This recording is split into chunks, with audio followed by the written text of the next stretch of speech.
इस वीडियो को शुरू करने से पहले मैं आप सभी को बता दूं कि ये वीडियो खास तौर पर उन लोगों के लिए है जो पहले कभी पबजी खेलते थे, खेल रहे हैं या फिर खेलने के बारे में सोच रहे हैं। बहुत सारे लोगों को पबजी खेलने की आदत लग चुकी है और लोग इसे बुरा भी मानते हैं, लेकिन आज हम उसी पबजी गेम से जिंदगी की कुछ ऐसी सीख सीखेंगे जो आपको पता होना चाहिए। जो लोग पबजी खेलते हैं उन्हें तो बहुत ही मजा आने वाला है, लेकिन जो लोग पबजी नहीं खेलते हैं वो लोग भी इस वीडियो को जरूर देखें, क्योंकि आपको सीखने को मिलेगा कि कैसे हर एक चीज से आप कुछ न कुछ जरूर सीख सकते हैं। हम सीखना शुरू करें उससे पहले यदि आपने हमारे नए channel Mahendra Dogne life coach को सब्सक्राइब नहीं किया है तो सब्सक्राइब करके बेल आइकन जरूर दबा लें। पबजी गेम से सबसे पहले आपको सीखने को मिलता है कि जीवन में हमेशा प्लानिंग बनाकर काम करें। जब भी आप प्लेन से जमीन पर उतरते हैं तो उसके बाद एक सर्कल बनता है। वो सर्कल धीरे धीरे छोटा होता जाता है और आपको उस सर्कल के अंदर रह के खेलना होता है, लेकिन कई लोग बिना प्लानिंग करके सर्कल से बहुत दूर उतर जाते हैं और उसके बाद वहीं पर एक दूसरे को मारते रहते हैं और उसके बाद वो ब्लू जोन में आकर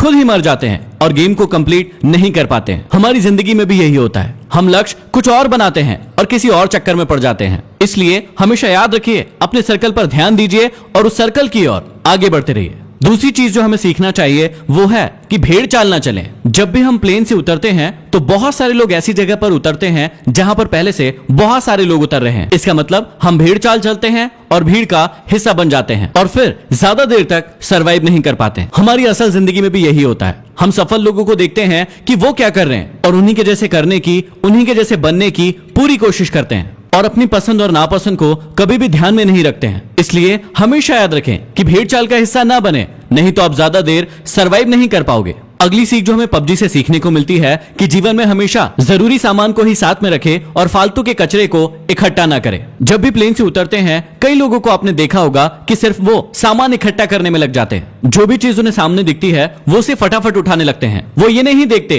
कि कौन सी चीज जरूरी है और कौन सी चीज जरूरी नहीं है। कभी कभी तो लोग ऐसा भी करते हैं कि बंदूक कोई और उठा ली और गोली कोई और ही उठा ली जो उस बंदूक में लगने ही नहीं वाली। अब इसी बात को अपनी जिंदगी से कनेक्ट कीजिए। दिन भर में आप बहुत सारे वीडियोस देखते हैं, बहुत सारी किताबें पढ़ते हैं और बहुत सारी चीजें सुनते हैं जो आपके लक्ष्य से बिल्कुल भी रिलेटेड नहीं है, लेकिन दिन भर आप उन सभी चीजों को अपने दिमाग में घुसाते जाते हैं। तो यहाँ हमें सीख मिलती है कि फालतू का कचरा इकट्ठा करने से अच्छा है कि जो चीज हमारे लक्ष्य के काम आए सिर्फ उसी चीज को हम अपने पास रखें। अगली चीज जो हमें पबजी से सीखने को मिलती है कि हमेशा टीम वर्क करें। जब भी हम पबजी खेलते हैं तो या तो अकेले खेलते हैं या फिर अपनी टीम के साथ खेलते हैं। जब भी टीम के साथ खेलते हैं तो हमें ऐसी ऐसी गालियां सुनने को मिलती है जो हमने पहले कभी नहीं सुनी है। अब इसमें कुछ लोग तो टीम का साथ देते हैं, लेकिन कुछ लोग टीम से दूर भागते रहते हैं। कुछ लोग तो ऐसे भी होते हैं जो अपनी टीम के बंदे को दूर से बैठकर मरता हुआ देखते हैं और उसे रिवाइव भी नहीं देते। ऐसी टीम ज्यादा समय तक नहीं टिक सकती है जो यूनिटी के साथ नहीं खेलती है। जैसे पबजी में यूनिटी का बहुत ज्यादा इंपॉर्टेंस है, वैसे ही हमारे जीवन में भी टीम वर्क और यूनिटी का होना बहुत ज्यादा जरूरी है। नहीं तो कौन व्यक्ति आकर आपको कम मार जाएगा आपको पता भी नहीं चलेगा। अगली चीज जो हमें सीखने को मिलती है कि हमेशा कमजोर साथी को साथ लेकर चले। जब भी हम पबजी खेलते हैं तो हमारे साथ कोई ना कोई व्यक्ति ऐसा जरूर जुड़ जाता है जो नया होता है और जिसे ज्यादा खेलना नहीं आता है, लेकिन हम उसका मजाक उड़ाते हैं। कभी कभी तो ऐसा भी होता है कि यदि आप 3 लोग खेल रहे हैं और 2 व्यक्ति वाली कोई कार मिली तो 2 व्यक्ति बैठकर उस पर निकल लेते हैं और एक व्यक्ति को पीछे ही छोड़ देते हैं। ना तो आपको पबजी गेम में ऐसा करना चाहिए और ना ही आपको अपने जीवन में ऐसा करना चाहिए। जो भी लोग कमजोर है उन्हें हमेशा अपने साथ लेकर आगे बढ़ना चाहिए। अगली सीख जो आप सभी के लिए बहुत ही ज्यादा इंपॉर्टेंट है, ज्यादा साधन जुटाने की अपेक्षा जो साधन आपके पास है उसमें बेहतर परफॉर्म करने की कोशिश करें। पबजी खेलते समय आपने एक बात बहुत नोटिस की होगी कि कुछ लोग ऐसे होते हैं जो सिर्फ सामान ढूंढते रहते हैं। उनका गेम पर ध्यान बिल्कुल नहीं होता है। वो जहां जाते हैं सिर्फ और सिर्फ सामान ढूंढते रहते हैं। खेलने के लिए उनके पास बंदूक होती है, लेकिन वो पूरे टाइम 6 का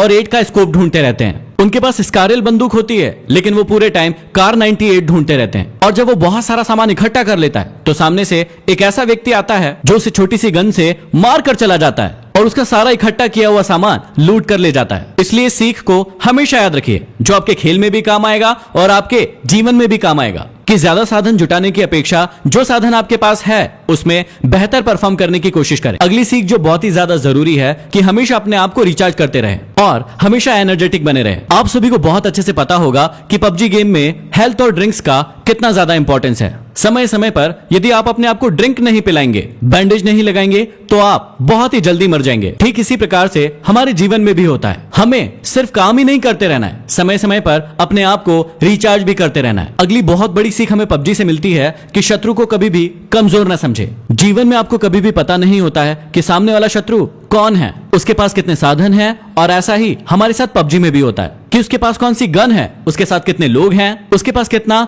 हेल्थ है, ये आपको कभी भी पता नहीं होता है। इसलिए आप दबंग बन के उसके सामने छाती चौड़ी करके खड़े मत हो जाइए, क्योंकि कई बार ऐसा भी होता है कि एक नया खिलाड़ी भी एक प्रो खिलाड़ी को मार कर चला जाता है। कई बार हमारे जीवन में भी ऐसा ही होता है, हम अपने कॉम्पिटिटर को अपने से कमजोर मान लेते हैं, जो कि हमारी हार का बहुत बड़ा कारण होता है। इसलिए आप कभी भी शत्रु को कमजोर ना समझे। अगली सीख हमें मिलती है कि सही मौके का इंतजार करें। आप सभी ने बहुत अच्छे से सुना होगा कि मौके पर चौका लगाना, इसका मतलब होता है कि आप सभी को सही मौके का इंतजार करना है। कई लोगों को आपने पबजी गेम में देखा होगा कि वो खुलेआम घूमते रहते हैं और धड़ाधड़ गोलियां चलाते रहते हैं, लेकिन एक व्यक्ति दूर पर स्नाइपर लेकर बैठा होता है और एक ही शॉट में उस व्यक्ति को मार गिराता है। कई बार आपको लोग कहते होंगे कि छुपकर क्यों बैठा है, सामने आकर खेल, लेकिन कई बार छुपकर बैठना ही सही मौके का इंतजार करना होता है। इसलिए आप हमेशा जीवन में भी सही मौके का इंतजार करें और उसी के बाद एक्शन लें। और अगली जो सबसे बड़ी सीख है, जो जीवन का सत्य भी है, कि जब आप मरेंगे तो आपके अपने लोग ही आपके सामान को